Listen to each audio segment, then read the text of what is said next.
J'ai envie de reprendre une expression d'un élève directeur qui l'a prononcée lors de l'amphi-garnison au mois de décembre à l'école de la santé et qui a dit, en définitive, le directeur, c'est un magicien pompier stratège. Je trouve que ça définit bien le métier. Et de quelle manière le métier est-il devenu plus complexe qu'il ne l'était auparavant? Bah, quand on décrit l'ensemble des composantes d'évolution que je vous ai décrit, forcément, on voit que le directeur n'est pas dans une situation de toute puissance et qu'il doit Mmh. composer avec beaucoup, beaucoup d'acteurs, en interne comme en externe. Évidemment, il y a tout l'univers politique aussi hein, qui entoure Mmh. l'hôpital. C'est un acteur de la cité, l'hôpital. Mmh. Et donc, composer avec les autres, c'est le contraire d'imposer un point de vue. Donc, écouter, composer, être capable de revenir sur des décisions qu'on a prises, les réinterroger, les faire évoluer avec le temps. La gestion de crise du Covid nous a beaucoup rodés sur tout ça. Oui.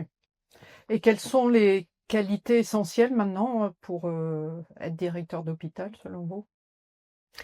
J'ai Qu'est-ce que toujours vous pen donneriez ouais, comme conseil à un étudiant, par exemple? aujourd'hui comme hier, pour moi, il y a 2 qualités que je trouve assez cardinales pour un directeur d'hôpital. C'est d'avoir une vision de là où on veut aller, ce qui nécessite avant d'avoir essayer de comprendre l'écosystème dans lequel on Oui. évolue et du courage. Mmh.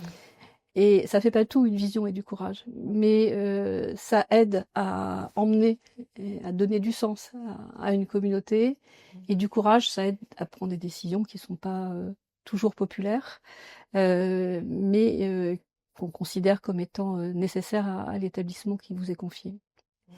Alors après, il y a plein d'autres qualités. Je pense aujourd'hui que l'écoute, eu égard à tout ce qu'on vient de se dire, Mmh. est savoir s'entourer.